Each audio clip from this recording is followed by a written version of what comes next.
네, 여러분 안녕하세요. 같이 말씀 함께 큐티 나눔 시간입니다. 오늘 말씀은 마태복음 8장 23절에서 34절까지 말씀입니다. 오늘 말씀에는 두 가지 사건이 기록되어 있는데 첫 번째 사건은 예수님께서 이 풍랑을 잠잠하게 하시는 사건이 기록되어 있습니다. 갈릴리 호수에서 일어난 광풍을 잠잠하게 하시는 사건. 그리고 두 번째는 이제 예수님께서 가다라 지방 또는 거라사 지방이라고 하는 그곳에 도착하셔서 귀신 들린 사람을 정신을 온전하게 해주시고 귀신을 쫓아주시고 또 그 사람에게 들려있던 귀신이 돼지떼로 들어가서 그 돼지떼가 호수에 다 빠져서 몰살당한 두 가지 내용이 기록되어 있습니다. 첫 번째 예수님께서 풍랑을 잠잠하게 하신 사건은 그 제자들은 어부 출신들이 많았고 또 갈릴리 호수에서 어업을 하던 사람들이 많았기 때문에 그들에게 있어서 뭐 파도가 치는 것들은 일상적인 일이었어요. 하지만 이때는 굉장히 공포심을 느낄 만한 엄청난 파도가 치면서 이들이 큰 어려움을 겪게 되는데 그때 이들이 배에서 주무시고 계신 예수님을 보게 됩니다. 그리고 예수님을 깨우면서 우리를 살려달라. 우리가 죽게 되었습니다. 이렇게 말씀드립니다. 예수님은 왜 두려워하느냐? 그들을 꾸짖으시고 바람과 바다를 잠잠하게 만드시는 내용이 오늘 말씀 가운데 기록되어 있죠. 예수님은 우리가 공포의 상황에 빠졌을 때, 우리가 두려움과 근심에 휩싸였을 때 그곳에 계시는 분이십니다. 오늘 우리 삶에 저는 아침에 눈을 뜨면서 오늘 바로 말씀을 묵상하면서 이런 생각이 들었어요. 여러분 가운데도 아마 그런 분이 있을지도 모르겠는데 눈을 뜨면서부터 오늘 하루를 이렇게 어떻게 하나님께 맡겨드릴까, 하나님께서 어떻게 내 삶을 인도하실까로 시작하시는 분도 있겠지만 근데 어떤 분들은 오늘 눈을 뜨면서 내가 어떻게 돈을 벌까, 오늘의 주식 시장은 오를까 내릴까, 부동산은 오를까 내릴까, 뭐 오늘 어디가 돈 되는 자리가 있을까, 또 여러분이 하는 어떤 일 가운데 그 일을 통해서 내가 누구를 꺾고 짓밟고서라도 나의 이익을 만들어내기 위해 내가 어떻게 해야 될까. 온통 머릿속에 그런 오늘 말씀에 등장하는 풍랑과 같이, 광풍과 같이 여러분 머릿속을 혼란케 하는 광기의 상황이 있지 않을까. 그런 것들을 추구할 때 우리 삶에 공포가 일어나죠. 그런데 그 공포의 현장에, 그러니까 왜 두려울까요, 여러분? 내가 할 수 없으니까 두렵잖아요. 내가 감당할 수 없으니까 두렵잖아요.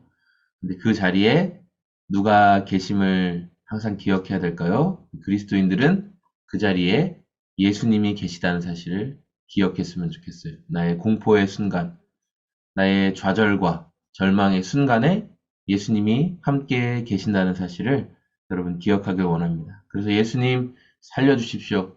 예수님, 저의 이런 처한 상황 가운데 주님의 도우심이 필요합니다. 제가 원하지 않았지만 풍랑에 휩싸이게 됐습니다. 광풍에 휩싸이게 되었습니다. 예수님, 저를 살려주십시오. 그때 예수님이 그 풍랑의 한복판에 여러분과 함께 동행하고 계심을 우리가 반드시 기억하길 원합니다. 두 번째 나온 이 메시지는 예수님께서 가다라 지방, 거라사 지방에 도착하셔서 귀신 들린 사람을 고쳐주시는 이야기예요. 워낙 유명한 내용이죠. 그래서 엄청나게 많은 돼지떼들이 그 사람에게 있던 귀신이 돼지떼로 들어가고 그래서 그 돼지들이 바다로 다 내리달아서 물속에서 죽어버리는 그런 내용들 등장합니다. 뭐 우리는 이 말씀을 대부분 예수님이 얼마나 한 사람을 사랑하시는가, 그 돼지 값이 비싸잖아요. 그 사람을 치료하기 위해서, 온전케 하기 위해서 그 돼지들을 희생시킬 만큼 한 사람을 사랑하신다. 그렇게 대부분 묵상합니다. 오늘 말씀을 보면서 우리가 예수님에 대해서 어떤 믿음을 가지고 있는가에 대한 질문을 하게 되는 것 같아요. 귀신들도 오늘 예수님에 대해서 당신이 하나님의 아들이다라고 말하잖아요. 그쵸? 29절에. 그런데 그들이 외쳐 말하였다. 귀신 들린 자들이 하나님의 아들이여 당신이 우리와 무슨 상관이 있습니까? 때가 되기도 전에 우리를 괴롭히려고 여기 오셨습니까? 이렇게 말해요. 그러니까 귀신들이 적어도 두 가지 정보를 알려주죠. 첫 번째, 예수님이 하나님의 아들이시다 라고 말하고, 두 번째, 때가 이르기 전에. 그러니까 귀신들은 자신들이 하나님 앞에 심판받을 때가 있다는 걸 알아요. 적어도 귀신들은 두 가지는 분명히 알고 있어요. 예수님은 하나님의 아들이다. 심판의 때가 있다. 여러분 어떠세요? 귀신도 가지고 있는 이 믿음을 여러분 갖고 계신가요? 이것은 참된 믿음이라고는 할 수 없죠. 그냥 지식이에요, 지식. 그런 일이 있을 것이라는 지식. 근데 우리가 가져야 될 믿음은 뭐예요? 그래서 예수님의 말씀에 순종하고 예수님을 따라 살아가야 된다는 거죠. 오늘 우리가 어떤 신념의 상태, 그러니까 앞서 풍랑이 일어나는 그 광풍의 상황 속에서도 예수님이 함께 계신다는, 예수님이 우리를 도와주실 수 있어. 예수님이 자연을, 모든 만물을 다스릴 수 있는 능력이 있어. 예수님을 이런 그냥 신념의 상태, 예수님은 그런 분이야. 어떤 지적인 동의의 상태, 여러분 거기에만 머물러 있으면 안 되는 거예요. 귀신들도 예수님은 하나님의 아들이고 반드시 나중에 심판이 있을 거라는 생각은 다 가지고 있어요. 정보는 가지고 있어요. 예수님이 원하는 삶은 뭐예요? 순종하는 삶이에요. 예수님, 저를 도와주세요. 예수님, 제가 예수님을 따라 살게요. 예수님, 저와 동행해 주세요. 예수님, 저에게 길을 보여주세요. 저를 알려주세요. 예수님 따르겠습니다.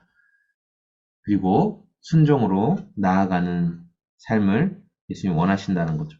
여러분, 혹시 그리스도인이라고 하면서 여러 가지 여러분 재미 삼아 보는 뭐 이제 신년의 운세, 타로점, 이렇게 요새 유튜브나 메타 같은 데 자주 올라오는 무슨 클립 무당 영상들 그런 거 많더라고요. 무슨 뭐 무당들이 뭐 전 봐주고 뭐 하는 것들.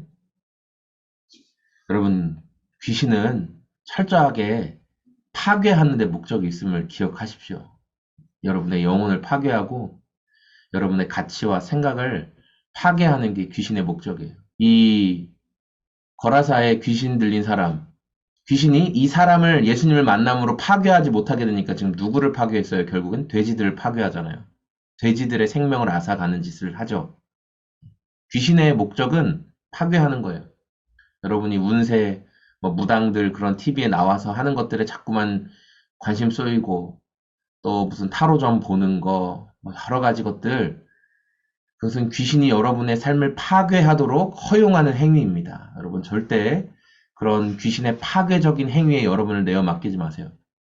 그러나 예수님은 어떤 분이세요? 살리는 분이세요. 살리시는 예수님을 더 의지하고 신뢰하고 따라가는 저희들의 삶이 되기를 원합니다. 예, 오늘도 함께 말씀 또 살펴볼 수 있어서 감사하고, 여러분 우리가 예수님에 대한 지적인 동의뿐만이 아니라 진정 예수님을 따르는 믿음으로 우리의 삶으로 예수님 따라가는 저와 여러분의 오늘도 하루의 삶이 다 되었으면 좋겠습니다. 고맙습니다. 안녕히 계세요.